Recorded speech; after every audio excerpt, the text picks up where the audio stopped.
का धन्यवाद हो और जय मसीह की। आज इस अवसर के लिए जो मैं बड़ी संक्षेप में प्रभु के दास का मैं परिचय कराने जा रहा हूं और उसका नाम है रेवरेंड किशोर कच्छप। वो हमारे सेंट्रल इंडिया कॉन्फ्रेंस के बोर्ड मेंबर हैं। आप कई सालों से एक अनुभव वो पास्टर हैं और कई सालों से वो कलीसियाओं के साथ सेवा में जुड़े हुए हैं और मनोहरपुर वेस्ट सिंहभूम में वो सेवकाई कर रहे हैं, अच्छे अगुवे हैं। और आज वो परमेश्वर के वचन को लेकर के इस समय वो आ रहे हैं। मैं इनका संक्षेप मैं परिचय दे रहा हूं और उनका विषय है परमेश्वर हमारा सृष्टि करता है। वास्तव में वचन में लिखा हुआ है उत्पत्ति 1 उसका 27-28 में परमेश्वर सृष्टि करता परमेश्वर है। वो मनुष्य को अपने समानता में बनाया, अपने स्वरूप में बनाया, एक योजना के अनुसार, और उन्हें आशीष दिया। और आज हमें भी आशीषित करना चाहता है हमारे जीवन को, हमारे व्यक्तिगत जीवन, पारिवारिक जीवन, कलीसिया के जीवन को, हमारे राज्य और देश को, और आज हमारे सेवा को भी वो आशीषित करना चाहते हैं। तो आइए इस समय हमारे बहुत अच्छे अनुभव से भरे हुए पास्टर रेवरेंड किशोर कच्छप के द्वारा हम इस सब्जेक्ट को सुनने जा रहे हैं।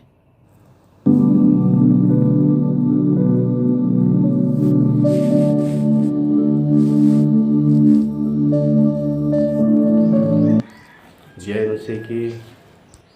मैं पास्टर किशोर कच्छप, IPSC central India conference board Ranchi. मैं आज आप सबों के मध्य क्रिएटर गॉड अर्थात सृष्टिकर्ता परमेश्वर के संबंध में मैं बात करना चाहता हूँ। आज हम आसमान के नीचे पृथ्वी पर जो रहते हैं, एक सवाल पैदा होता है कि इस आसमान और पृथ्वी को किसने रचा है। बहुतों का अपना तर्क और विचार हो सकता है, परंतु परमेश्वर के वचन में मैं आपके लिए एक वचन को पढ़ना चाहता हूँ। उत्पत्ति की पुस्तक और उसका पहला अध्याय और पहला आयत में, आदि में परमेश्वर ने आकाश और पृथ्वी की सृष्टि की। पृथ्वी बेडौल और सुनसान पड़ी थी। इस वचन के माध्यम से यह स्पष्ट मालूम होता है कि इस ब्रह्मांड का सृष्टि करने वाला परमेश्वर है। इस ब्रह्मांड को किसी वैज्ञानिक ने नहीं, किसी बड़े विद्वान ने नहीं, कोई महापुरुष ने नहीं, परंतु इस वचन के अनुसार परमेश्वर ने आदि में आकाश और पृथ्वी की सृष्टि की। इसलिए यहाँ स्पष्ट होता है कि परमेश्वर ने इससे आकाश और पृथ्वी की सृष्टि की। और कैसे सृष्टि की, ये प्रश्न हर एक के मन में होता है, परंतु परमेश्वर इतनी शक्तिशाली परमेश्वर है कि जब उसने कहा आकाश हो जा और आकाश हो गया, पृथ्वी हो जा और पृथ्वी भी वैसा ही हो गया। उसकी वाणी में इतनी सामर्थ्य थी कि जो कुछ परमेश्वर ने अपने मुंह की वाणी से कहा और वैसा ही हो गया। ये अद्भुत बातें हैं। इसलिए गॉड इज़ वंडरफुल। परमेश्वर अद्भुत परमेश्वर है। इसलिए आज मनुष्य से कोई भी काम असंभव है, लेकिन परमेश्वर के लिए कोई भी काम कठिन नहीं है।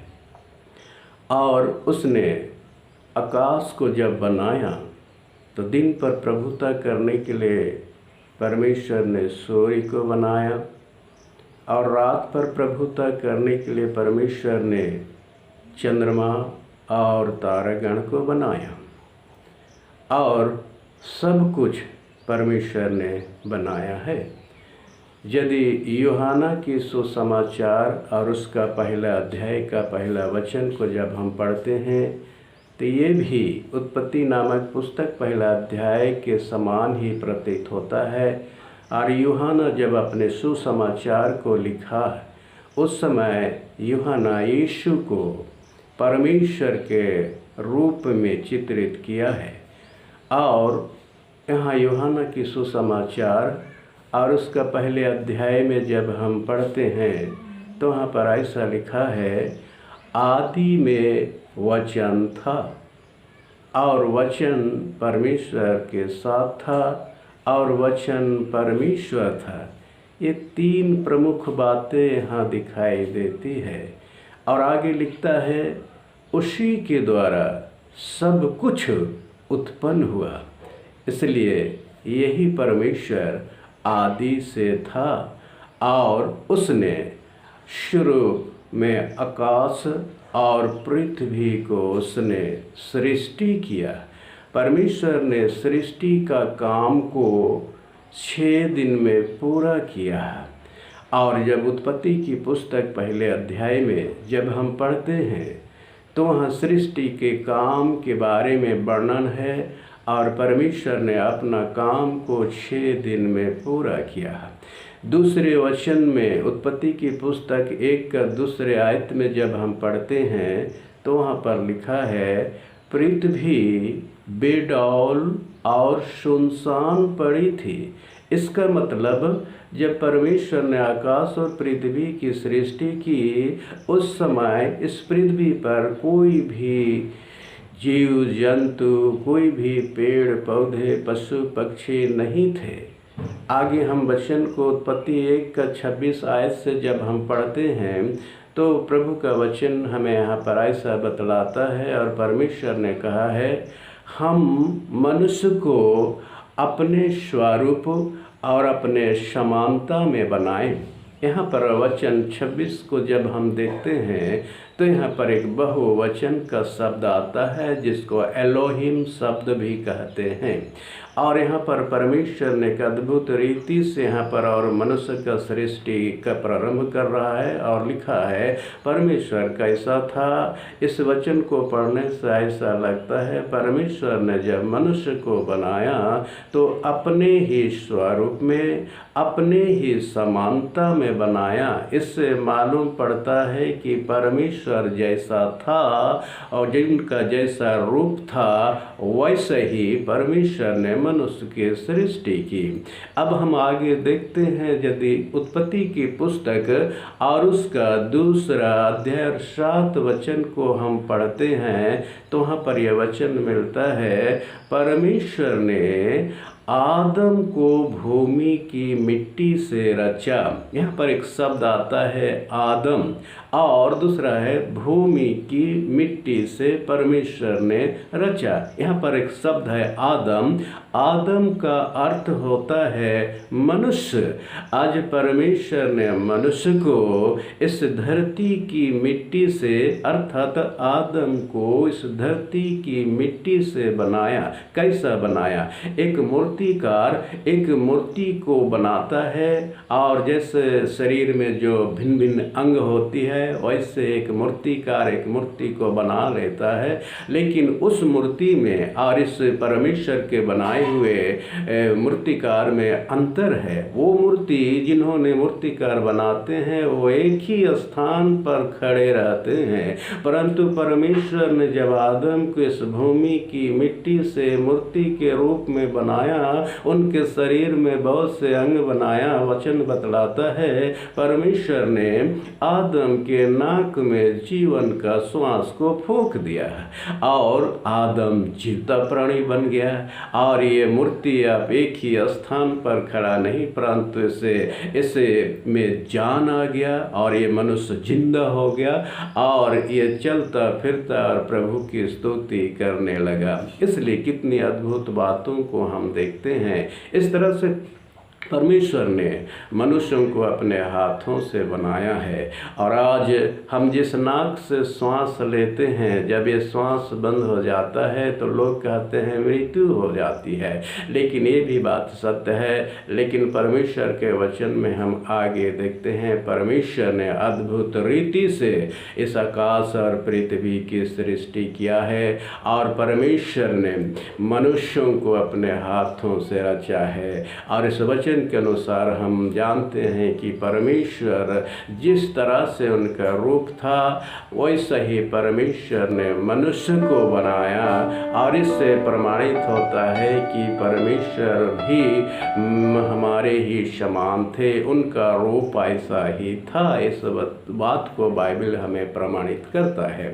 इसलिए मेरे प्रियो, हम इस वचन को चंद मिनटों में हमने देखा कि परमेश्वर ने आकाश को और पृथ्वी को अपनी वाणी से बनाया। उनकी वाणी में इतनी सामर्थ्य थी कि परमेश्वर ने जो कुछ कहा वैसा ही हो गया, क्योंकि परमेश्वर सर्वशक्तिमान है। इसलिए गॉड इज़ ऑलमाइटी। इसलिए मेरे प्रियो, हम उस सृष्टिकर्ता परमेश्वर की धन्यवाद करते हैं, आराधना करते हैं, उसकी महिमा करते हैं। इसलिए हमने देखा कि परमेश्वर ने इस ब्रह्मांड की उत्पत्ति किस तरह से किया। उन्होंने अपने मुँह की वाणी के द्वारा, वचन के द्वारा जो कुछ भी परमेश्वर ने कहा अपने मुँह से कहा और वह वैसा ही हो गया। वही परमेश्वर कल, आज और युगानुयुग एक सा है। इस मान को बनाने वाला,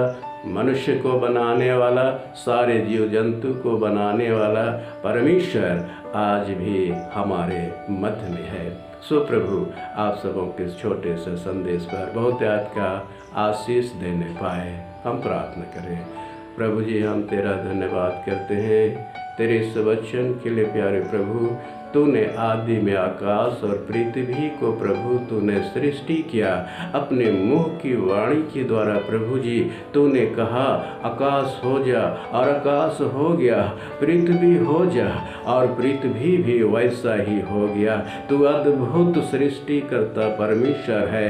तू ही ने प्रभु इस समस्त ब्रह्मांड की सृष्टि की है। पिता परमेश्वर, आज तूने मनुष्यों को भी रचा है।